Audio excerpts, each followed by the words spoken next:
అందరికీ నమస్కారం అండి. ఏడాది పొడవునా వచ్చే 12 పౌర్ణమిల్లో మాఘ పౌర్ణమికి విశేష ప్రాముఖ్యత ఉంది. ఈ రోజు విష్ణువుకు, మహాలక్ష్మీదేవికి అంకితం చేయబడింది. ఈ రోజున పవిత్ర నదుల్లో స్నానాలు, దాన ధర్మాలు, ఆరాధనలకు విశేషమైన ప్రాముఖ్యత ఉంటుంది. ఇక ఈ రోజే ఈ మాఘ పౌర్ణిమ.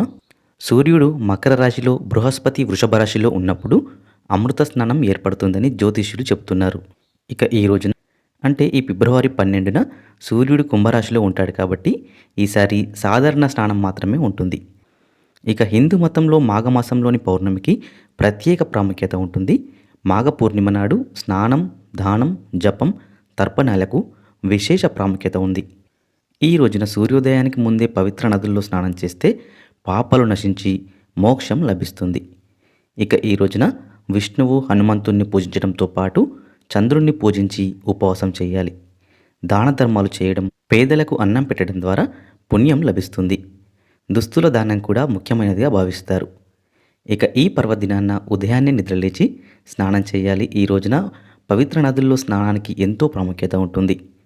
అవకాశం లేనివారు స్నానం చేసే నీటిలో గంగా నీటిని కలిపి స్నానం చేయవచ్చు. స్నానం చేసేటప్పుడు అన్ని పవిత్ర నదులను ధ్యానించండి. స్నానం చేసిన తర్వాత పూజ గదిలో దీపం వెలిగించాలి.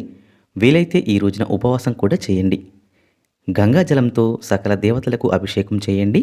పవిత్రమైన పూర్ణిమ రోజున విష్ణువు ఆరాధనకు విశేష ప్రాముఖ్యత ఉంటుంది.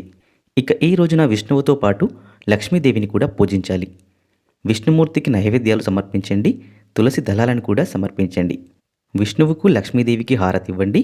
ఈ పవిత్రమైన రోజున వీలైనంత వరకు విష్ణువు, లక్ష్మీదేవిని ధ్యానించండి. ఇక ఈ పౌర్ణమి నాడు చంద్రుని ఆరాధనకు కూడా విశేష ప్రాముఖ్యత ఉంటుంది.